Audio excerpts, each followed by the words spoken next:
Assalamualaikum warahmatullahi wabarakatuh. Alhamdulillah ketemu lagi dengan saya. Kali ini dengan mata kuliah manajemen keperawatan. Topik yang akan kita bahas pada kesempatan kali ini adalah konsep manajemen asuhan keperawatan. Oke. Apa latar belakang dari mempelajari konsep manajemen asuhan keperawatan? Yang pertama, merupakan bukti proses profesionalisme keperawatan. Kemudian selanjutnya adalah ini merupakan salah satu langkah atau upaya profesi perawatan meningkatkan mutu ataupun kualitas dari asuhan keperawatannya. Selain itu, saat ini juga tuntutan ataupun customer itu membutuhkan atau menginginkan pelayanan yang prima dalam artian berkualitas, bermutu.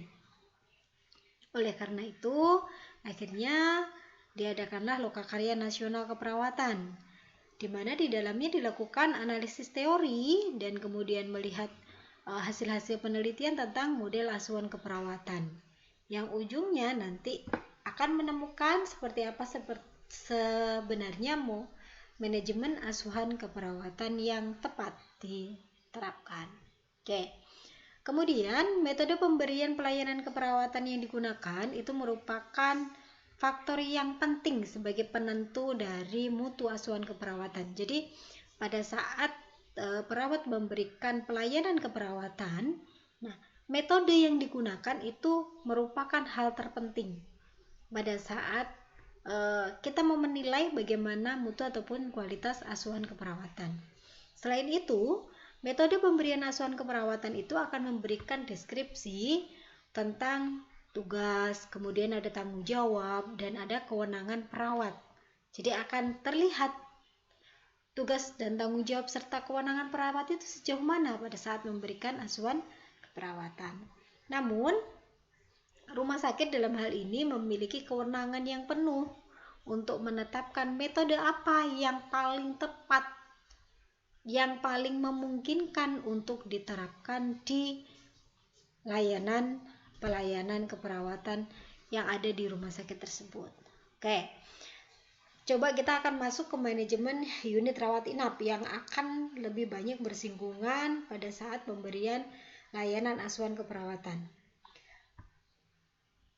Manajemen atau unit rawat inap ini merupakan manajemen operasional yang langsung berhubungan dengan kebutuhan pasien terhadap kesehatan.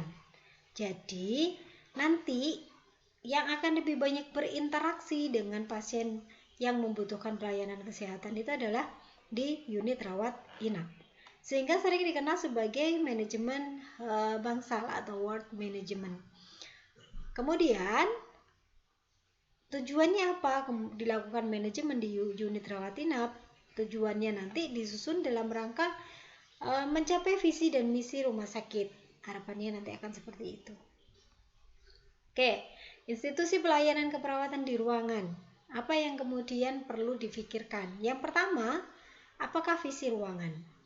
Visi ruangan jelasnya ini akan diturunkan dari visi rumah sakit atau induk dari pelayanannya. Kemudian, apakah misinya? Misi ini merupakan langkah-langkah strategis yang akan digunakan untuk mencapai visi. Kemudian, apakah nilai-nilai yang ada di ruangan?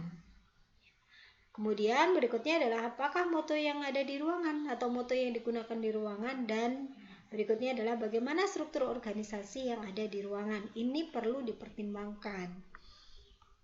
Nah, kriteria pada saat memilih model, ya, ada 5 hal yang perlu dipertimbangkan sebelum kemudian menetapkan akan menggunakan model asuhan keperawatan yang seperti apa. Yang pertama, kita harus mempertimbangkan tingkat ketergantungan pasien.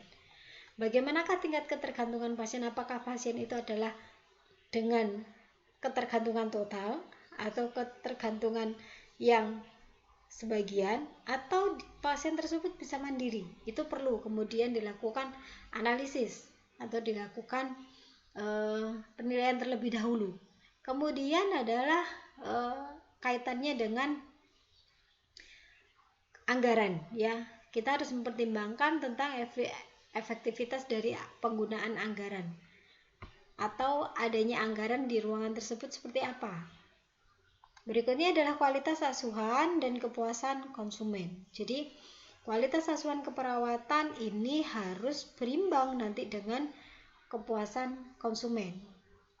Berikutnya lagi yang perlu dipertimbangkan adalah jumlah dan kualitas pelaksana asuhan. Karena ini adalah asuhan keperawatan, berarti nanti yang perlu dipertimbangkan adalah jumlah tenaga perawat dan kualitas yang memberikan pelayanannya. Harapannya kemudian nanti pada saat kita memberikan atau menetapkan model asuhan keperawatannya juga tidak mengindahkan bahwa yang kita berikan pelayanan ini adalah customer. Dalam hal ini adalah pasien dan keluarganya serta pengunjung. Sehingga ini nanti harus memberikan kepuasan. Buat siapa? Buat pasien juga. Kemudian jangan tidak lupa ini kepuasan juga untuk pelaksana. Dalam hal ini adalah perawat.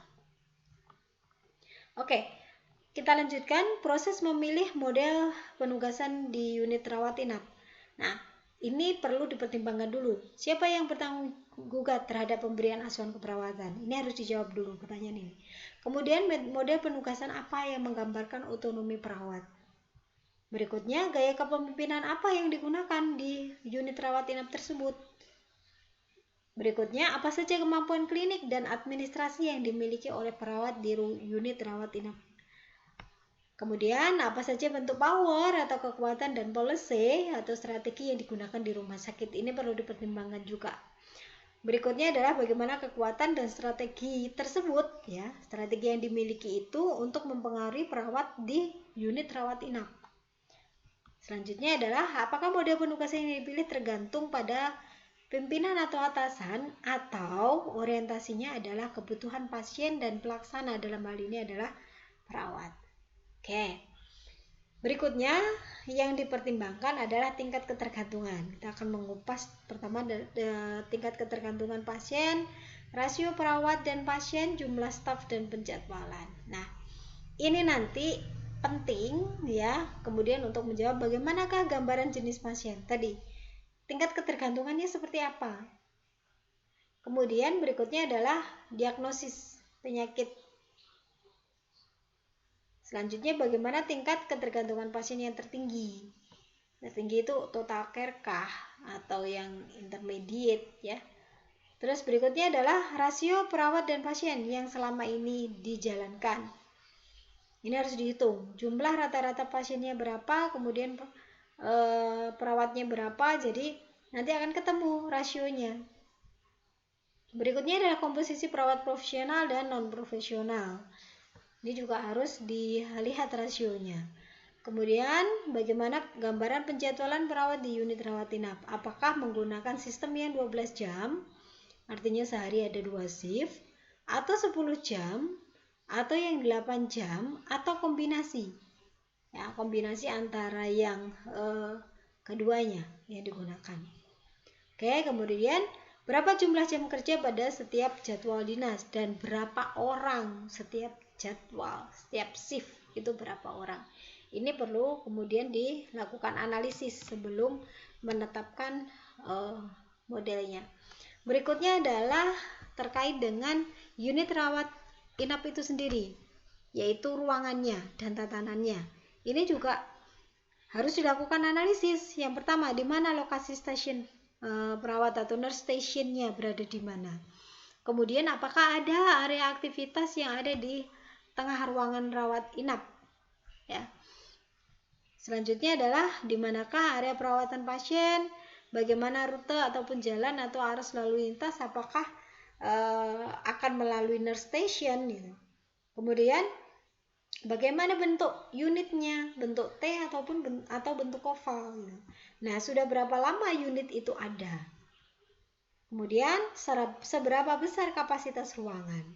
Apakah 25 bed, 30 bed, atau bahkan 40 bed? Selanjutnya, bagaimana kondisi sirkulasi pencahayaan dan penerangan? Dan apakah terdapat ruangan khusus untuk diskusi? apakah fungsi dua ruangan sesuai kondisi dan kebutuhan pasien. Nah, setelah ke sarana dan prasarana, kita arahnya ke budgeting atau pembiayaan dan sumber yang diperlukan. Oke ya. Model yang manakah yang akan memerlukan biaya yang efektif jika diimplementasikan? Tadi kaitannya dengan cost efektif ya. Ini hubungannya dengan apa? Misalkan jumlah perawat profesional dan non profesional. Itu nanti perlu dipertimbangkan karena ini nanti akan berhubungan dengan salary atau gaji ya, dan itu akan berhubungan dengan budgeting atau anggaran. Berikutnya, model yang manakah yang akan mendorong meningkatkan kualitas pelayanan, dan ya kualitas pelayanannya bisa bagus tetapi biayanya bisa minimal ya, itu memang hukum ekonomi, jadi mengeluarkan biaya dengan sedikit tapi kualitasnya bisa bagus. Kemudian model yang manakah yang memerlukan sejumlah sumber dalam menyediakan asuhan keperawatan secara efektif dan efisien. Oke, setelah itu tadi dipertimbangkan, nah sekarang ini kita kenalkan dulu tentang jenis-jenis dari MAKP. Yang pertama adalah fungsional ya. Fungsional ini beberapa referensi mengatakan sebaiknya tidak digunakan karena memang ini ada yang menyebutnya memang ini tidak masuk ke jenis metode asuhan keperawatan profesional. Berikutnya adalah case method, kemudian ada tim ya, ada juga modular, ada alokasi pasien, kemudian ada MAKP primer ya, kemudian ada case management. Ini semua adalah termasuk MAKP atau yang ada yang menyebutnya MPKP ya, metode asuhan keperawatan profesional, ada metode pemberian keperawatan profesional. Oke, berikutnya kita bahas dulu yang fungsional method atau metode fungsional. Kita lihat dari orientasinya. Akan berorientasi pada jenis tugas tertentu. Kemudian pelayanan keperawatan akan terpilah-pilah. Nih, ya. Jadi tipe fungsional. Kemudian pendekatannya, semua jenis pekerjaan akan terkontrol. Waktu lebih singkat, orang terampil dengan skill tertentu saja. Karena ini tadi, orientasinya hanya pada jenis tugas tertentu. Sehingga orang A akan mengerjakan tugas A misalkan, jadi dia akan ekspor, akan terampil di skill tersebut gitu. Kemudian proses keperawatan sulit untuk dilaksanakan. Berikutnya adalah terkait dengan job disk. Diperlukan uraian tugas, ya, kemudian protap dan kontrol yang terstruktur di dalam metode fungsional.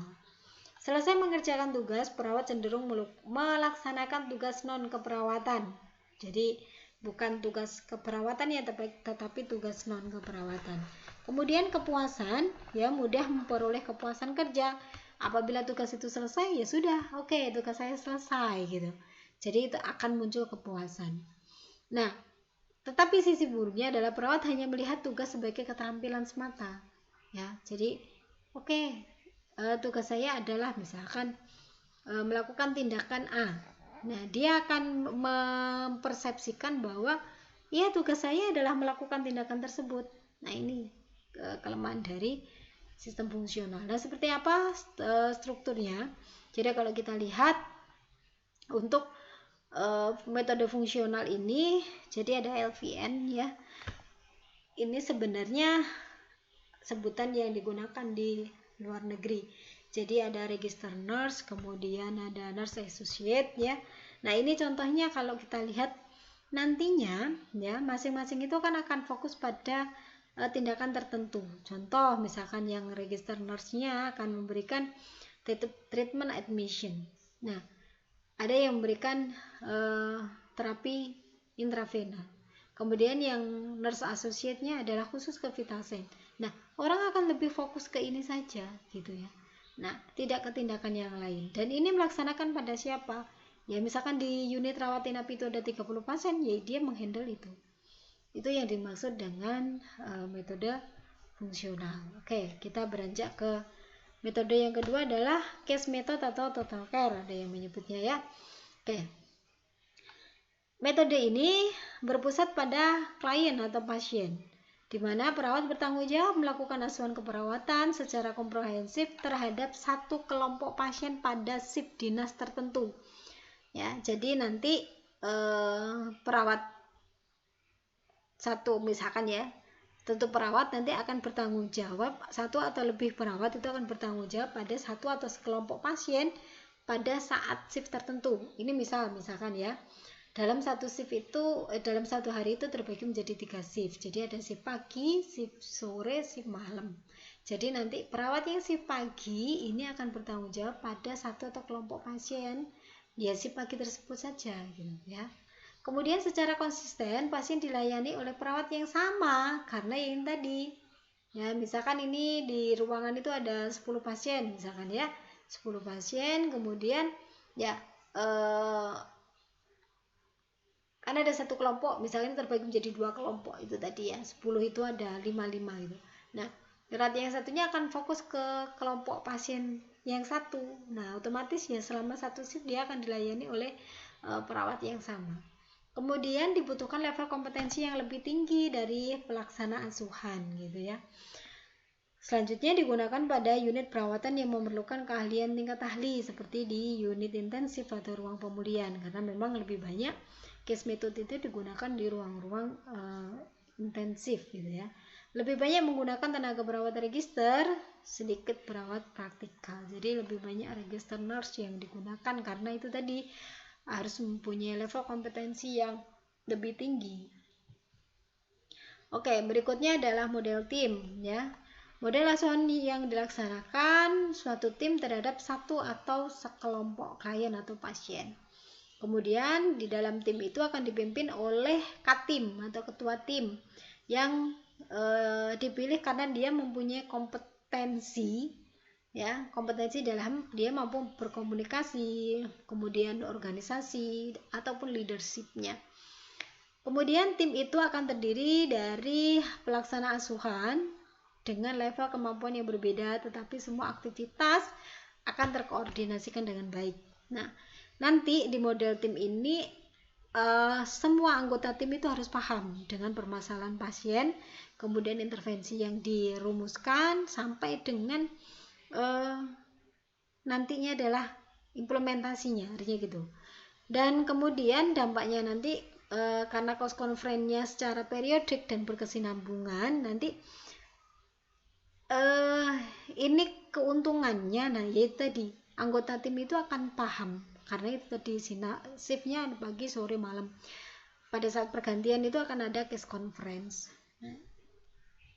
Nah, ini contohnya yang metode tim ya, metode tim. Jadi di sini sebagai katimnya terbagi dia menjadi 2 tim, misalkan tim 1 ini tim 2 ya, akan ada beberapa anggota tim ya, ini katimnya, ini ada anggota timnya. Nah, anggota timnya terdiri beberapa. Nah, ini nanti akan merawat sekelompok pasien. Jadi kalau misalkan di dalam ruangan itu misalkan ada 10 pasien tadi ya mungkin 5 orang akan dirawat di tim ini dan 5 orangnya akan dirawat oleh tim ini. Ya, jadi ada 2 tim di dalam satu shift. Oke, berikutnya adalah metode alokasi pasien. Ini aplikasi dari metode tim yang sudah kita bahas sebelumnya ya, di mana sekelompok perawat atau apapun kualifikasinya dengan pengetahuan dan keterampilan yang bervariasi, dia bertanggung jawab untuk merawat sekelompok pasien dengan tingkat ketergantungan yang bervariasi juga. Kemudian berikutnya adalah metode yang modular. Sistem ini dipimpin oleh register nurse ya, atau nurse. Kemudian perawat profesional dan vokasional bertanggung jawab untuk merawat sekelompok pasien saat pasien itu masuk sampai dengan dia pulang. Kemudian di metode modular ini membutuhkan perawat dengan pengetahuan yang luas dan terampil serta kemampuan leadership. Karena nantinya ibaratnya begini, rasionya ya 2 sampai dengan 3 perawat itu akan merawat 8 sampai dengan 12 pasien. Nah, seperti itu. Oke. Metode berikutnya adalah case management. Case management itu merupakan integrasi layanan kesehatan untuk klien dan pasien secara individu ataupun kelompok. Jadi ini ada tim yang isinya adalah berbagai multidisiplin, di mana dia bertanggung jawab secara kolaboratif untuk memenuhi kebutuhan pasien, sampai menetapkan rencana tindakan, implementasi, sampai dengan evaluasi. Nah, ini kapan proses itu dilakukan? Sejak pasien itu diterima. Nanti kalau misalkan pasien itu dirujuk ataupun dipulangkan, akan secara terintegrasi. Oke, berikutnya dalam case management ya diperlukan case manager yang fungsinya nanti menjalankan fungsi koordinasi dan kolaborasi, dan dibutuhkan juga dengan critical atau clinical pathway, merupakan panduan alur penanganan pasien secara terintegrasi. Harus ada dua hal ini di dalam case management. Kemudian manajemen kasus ya atau case management tadi merupakan sistem pemberian asuhan keperawatan yang berfokus pada pencapaian hasil dalam kerangka waktu dan sumber yang tepat dan efektif. Ini sering digunakan pada pelayanan kesehatan masyarakat, psikiatri ya, kemudian digunakan juga di ruang rawat inap yang dimana nanti fokusnya akan lebih banyak ke pasien yang ya populasinya pada semua pasien yang ada di rumah sakit itu. Kemudian model ini digunakan untuk mengidentifikasi, mengkoordinasikan, dan melakukan monitoring apakah kemudian implementasi kebutuhan pelayanan itu sudah sesuai dengan yang diinginkan dalam periode tertentu. Contohnya seperti ini untuk case management. Jadi akan terbagi ada medical nurse ya, ada pediatric nurse, kemudian ada obstetri ya, kemudian trauma kayak gitu. Nah, ini nanti dia akan mengelola seperti apa kalau misalkan di situ ada kasus bedah, pasien bedah, nah nanti dia akan mengelola ini.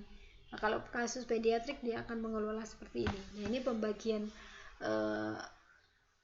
timnya berdasarkan kasus. Nah, ini ada sisi lemahnya apabila misalkan di dalam satu ruangan itu ternyata yang mendominasi adalah pasien yang kategori medical surgical atau kasus bedah. Nah, nanti berarti ada tim-tim yang lain ya, kasus-kasus yang lain yang tidak punya pasien ini. Nah, ini pembagiannya akan lebih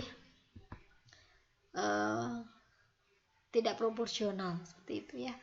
Oke, berikutnya adalah model primary nursing ya, dimana model ini satu orang perawat profesional atau disebut sebagai PP bertanggung jawab dan bertanggung gugat atas asuhan keperawatan. Kemudian nanti tenaga keperawatan profesional itu akan merawat 4 sampai dengan 5 pasien. Bertanggung jawab mulai dari apa? Mulai dari kondisinya pasien, seluruh kebutuhan pasien, kemudian akan mengkoordinasikan dengan tim kesehatan yang lain juga. Di dalam model ini tanggung jawab dimulai dari pasien itu masuk sampai dengan pulang ya, sehingga nanti pada saat tidak bertugas ya, pada saat tidak bertugas ini nantinya di primary nursing itu associate nurse-nya itu juga tidak jaga apabila PP-nya libur. Jadi dia akan nempel antara PP dengan PA, itu akan nempel, maksudnya seperti itu. Oke, contohnya begini ya. Untuk primary nurse, jadi ada pasien. Nah, misalkan pasien itu ada ketergantungan total ya 24 jam per hari.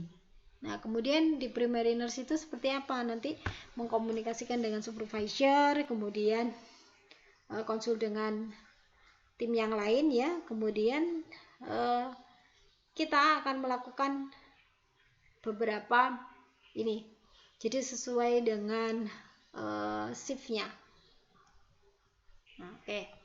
Kemudian bagaimana penerapan MAKB di Indonesia gitu ya. Jadi ini diawali dari Fakultas Ilmu Keperawatan Universitas Indonesia bersama dengan RSUPN Cipto Mangunkusumo ya, yang ada di Jakarta, di mana saat itu di ruang penyakit dalam ya, pada bulan Juni 1996,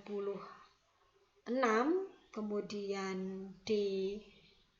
dilanjutkan di bulan Oktober tahun 99 ya, diperluas, di mana yang sebelumnya hanya di ruang penyakit dalam kemudian masuk ke ruang bedah ya. Jadi awalnya diterapkan di bulan Juni ini adalah di penyakit dalam, kemudian ini terus dilakukan secara berkesinambungan, artinya begitu. Nah, kemudian apa perbedaannya? Jadi kalau dulu itu memang dikenal MAKP, orang mengenalnya, sekarang pun mungkin masih familiarnya adalah MAKP, Manajemen Asuhan Keperawatan Profesional. Padahal itu sudah direvisi atau dikembangkan, namanya sekarang menjadi SP2KP ya. SP2KP merupakan sistem pemberian pelayanan keperawatan profesional. Jadi MAKP itu sekarang menjadi SP2KP, sistem pemberian pelayanan keperawatan profesional. Apa maksudnya gitu ya? Ini merupakan salah satu upaya untuk, sama intinya sebenarnya ingin meningkatkan indikator mutu pelayanan keperawatan, di mana bahwa pelayanan keperawatan itu yang paling ini adalah memang pemberian asuhan keperawatan jelasnya. Ya, asuhan keperawatan itu akan dilakukan di mana? Yang paling banyak adalah di unit rawat inap. Makanya itu yang harus diperhatikan oleh perawat ya. Apa saja komponen SP2KP? Oke. Yang pertama adalah harus ada perawatnya jelas ya. Kemudian ada profil pasien. Kemudian sistem pemberian asuhan keperawatannya.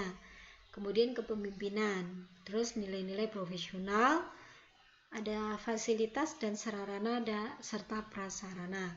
Ini diyakinkan siap kalau mau menerapkan SP2KP, dan yang terakhir nanti didokumentasikan. Oke. Peran perawat profesional dalam SP2KP itu seperti apa? Perawat PP ya, atau perawat primer itu bertugas menjalankan komunikasi dengan tenaga kesehatan yang lain. Jadi dia nanti bertugas sebagai leadernya. Kemudian dia juga akan bertugas memberikan hasil dari pemeriksaan atau pengkajian yang berhubungan dengan perawatan pasien ya. Nah, kemudian ini sekarang yang terjadi kondisi saat ini ya, memang kalau mau menerapkan metode primer murni itu banyak rumah sakit yang akhirnya tidak mampu menerapkan secara penuh karena hubungannya dengan budget yang besar, kemudian sarana dan prasarana dan seterusnya. Kalau mau menggunakan metode tim saja ternyata juga beberapa ada kendala gitu ya. Nah, akhirnya ada ini metode yang sekarang diterapkan di Indonesia, itu adalah modifikasi dari itu tadi, ada tim dan perawatan primer. Itu dimana nanti di perawatan primer itu diharapkan tetap asuhannya berkesinambungan. Ada yang bertanggung jawab dan tanggung gugat, yaitu siapa tadi disebutnya adalah perawat primernya atau katimnya gitu ya. Kemudian ini seorang perawat tadi yang profesional sebagai perawat primer. Nah, perawat primer nanti ini bisa meningkatkan hubungan profesionalnya, artinya dengan profesi lain supaya lebih paham kondisi pasiennya secara detail. Nah, karena nanti menyelesaikan masalah pasien itu tidak hanya dilakukan oleh perawat saja, tetapi ini adalah tindakan kolaboratif. Nah, ini nanti kenapa tadi saya sampaikan bahwa model primer itu susah karena membutuhkan nurse yang banyak, yang notabene-nya sekarang di layanan yang ada di Indonesia itu memang lebih banyak lulusan yang D3 dibandingkan dengan nurse. Nah, gitu ya. Oleh karenanya, kenapa kemudian primer itu tidak bisa diterapkan secara full, karena nanti yang jadi PP itu harus perawat primernya itu harus nurse gitu. Nah, kadang kendalanya salah satunya ini.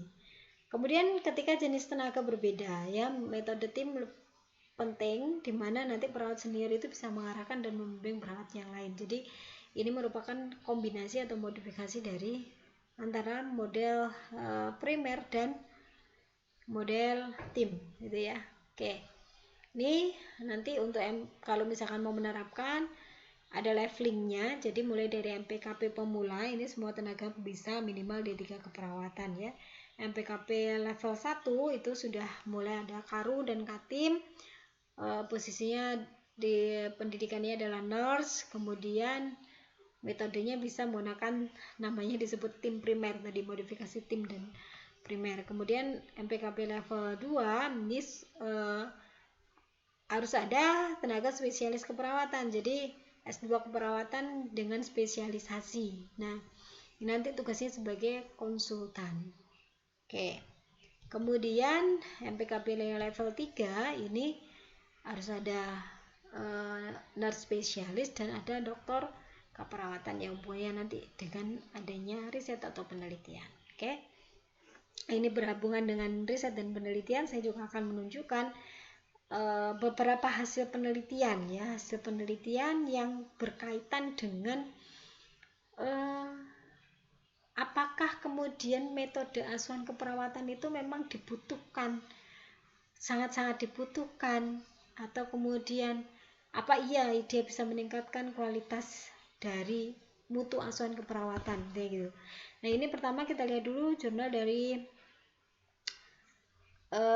pengaruh sistem pemberian pelayanan keperawatan profesional yang digunakan adalah metode tim ya, metode tim terhadap kepuasan pasien.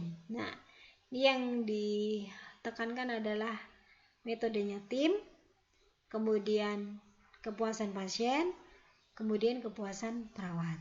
Oke, sekarang kita lihat hasilnya ya. Ternyata setelah dilakukan SP2KP ya, metode tim dapat dijalankan dengan sebaik mungkin. Nah, maka itu bisa meningkatkan mutu pelayanan keperawatan. Ternyata setelah dilakukan ya, ini di Rumah Sakit Umum Daerah 45 Kuningan ini ternyata sudah dilaksanakan oleh seluruh perawat ruangan dengan penuh komitmen dan persisten. Nah, oke. Ini ada kerjasama sehingga akhirnya ya kan bisa terwujud kepuasan kerja perawat dan pasien. Nah, ternyata berarti efektif ini metode pemberian tim terhadap kepuasan pasien dan kepuasan perawat. Oke, berikutnya ini jurnal selanjutnya adalah hubungan pendidikan dan pelatihan dengan pelaksanaan SP2KP ya. Ini di luar Jawa, di Jambi. Nah, ini kita lihat nih. Kalau misalkan hasil penelitiannya dibuktikan dengan ini tidak ada pelatihan, ini ada pelatihan ya, kemudian ada pelaksanaannya. Loh, ternyata yang ada pelatihan bagaimana? Ya jelas kualitasnya akan baik. Kayaknya oleh karena itu ternyata pelatihan tentang SP2KP itu akan meningkatkan kompetensi dari perawat gitu ya. Yang tidak ada kemudian hasilnya bagaimana? Ya jelas akan berbeda gitu ya. Oke. Nah, kita lanjutkan. Berikutnya adalah pengalaman perawat dalam pelaksanaan SP2KP. Ya. Ini dari hasil penelitiannya ini didapatkan bahwa ternyata ada ketidaksamaan persepsi tentang SP2KP. Jadi ini menggunakan metodenya tim yang dipakai juga ya. Kemudian ada hambatan pada saat melaksanakan SP2KP, tanggung jawab dan tuntutan ada organisasi, kemudian ada hambatan menyeimbangkan tanggung jawab dan tuntutan. Yang terakhir adalah adanya perlunya peningkatan keterampilan profesional. Bahwa ini ternyata SP2KP itu kalau sudah dilaksanakan ya di dalam sebuah ruangan, ini perlu dilakukan dengan tindakan supervisi, kemudian dilengkapi dengan sarana dan prasarana, kemudian sampai dengan adanya motivasi dan seterusnya seperti itu. Oke, itu yang bisa saya sampaikan terkait dengan manajemen asuhan keperawatan.